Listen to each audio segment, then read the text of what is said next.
Racikan Berita. Selamat malam teman-teman. Assalamualaikum warahmatullahi wabarakatuh. Ini menjelang tidur saya dapat kiriman menarik nih. Dalam situasi bagaimana 1 Oktober nanti terjadi saling silang dan satu paket yang akan masuk ke dalam ajang pemilihan Yoris Rawayai, lalu berikutnya Sultan Najamuddin, Ratu Hemas, dan Tamsir Rinrung menjumpai Presiden terpilih Prabowo Subianto.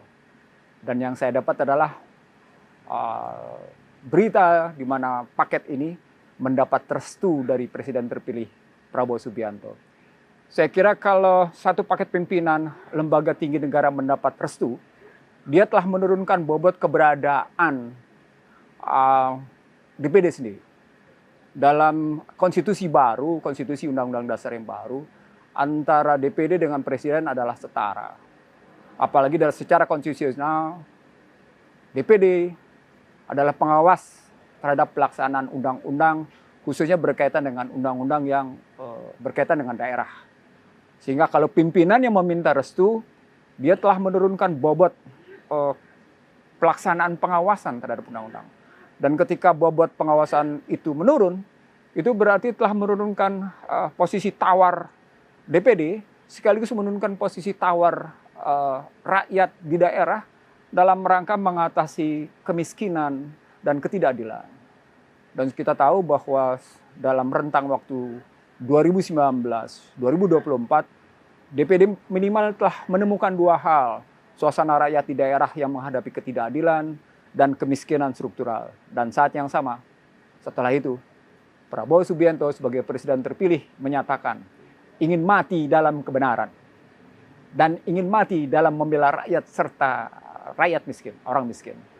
Jadi kalau DPD pimpinannya meminta restu, maka adalah mustahil satu kondisi lembaga yang meminta restu padahal kondisi sebenarnya dia dalam setara. Itu yang pertama.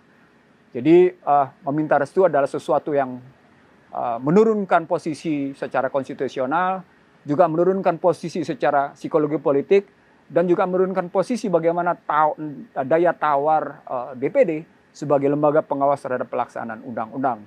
Sementara yang diawasi adalah Presiden terpilih dalam hal ini Prabowo Subianto untuk 2024-2029. Hal yang kedua dari beredarnya isu bahwa paket ini mendapat restu, ini bertentangan dengan karakter Prabowo Subianto. Saya kira ini isu yang dimanipulasi secara psikologi politik, isu yang kemudian dikemas demikian rupa seolah-olah model mencari restu dari pihak yang terpilih atau pihak atasan menjadi bagian dari kultur politik yang tidak sehat di negeri ini. Kalau memang kita kembali ke dalam mekanisme hubungan antar lembaga, maka satu lembaga yang dalam posisi melakukan pengawasan, dia tidak perlu lagi kembali dalam psikologi politik untuk mendapatkan posisinya di underbow, di bawah. Dia harus dalam posisi betul-betul punya kesetaraan. Makna pengawasan adalah makna di mana seseorang, satu lembaga, berdiri setara dengan yang diawasi. Dan itu tidak cocok dengan Prabowo Subianto yang ingin berdiri di atas kebenaran, yang ingin mati dalam kebenaran, yang ingin mati dalam membela rakyat dan orang miskin. Dalam bahasa yang lain, psikologi politiknya tidak proporsional. Hal yang ketiga dalam posisi Prabowo sebagai mantan Danjen Kopassus, sebagai mantan Pangkostrat, maka sebagai panglima dan prajurit, dia akan bersikap proporsional sehingga permohonan restu kepada Prabowo Subianto salah alamat. Yang keempat, dalam pengalaman saya berada bersama Prabowo Subianto di 2019, Prabowo Subianto adalah orang yang proporsional. Dia tahu apa yang harus dilakukan, dan dia tahu juga apa yang tidak harus dilakukan. Trik-trik politiknya memang terkadang membingungkan bagi banyak kalangan, seperti kasus 2019-2024. Tapi ujungnya seperti terlihat sekarang, bagaimana kasus perubahan undang-undang yang banyak dia berikan petunjuk kepada anak buahnya. Nah, di sini kelihatan bahwa problematik dari sejumlah anggota DPD yang kemakan isu soal pertarungan di pilkada untuk kerabatnya menjadi masalah. Saya ingin mengatakan anggota DPD yang terpengaruh oleh situasi seperti ini karena kebetulan kerabat yang masuk dalam ajang pilkada, mestinya bisa melihat bahwa DPD tidak bisa dipengaruhi dalam memilih sesuatu karena tidak ingin menurunkan kelembagaan DPD. Artinya dalam bahasa lain, ingin berkontribusi yang terbaik bagi nusa dan bangsa. Dan itu yang dinyatakan oleh Prabowo Subianto, bahwa ingin melakukan terbaik bagi bangsa dan negara.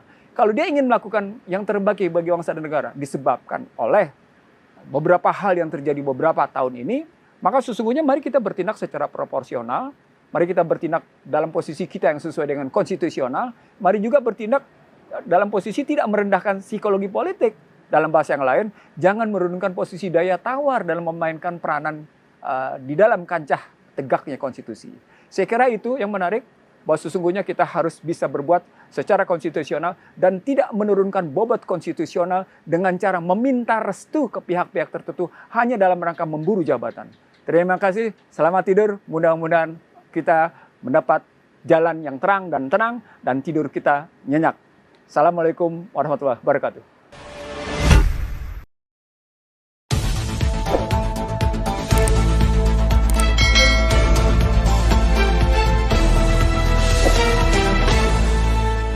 Racikan Berita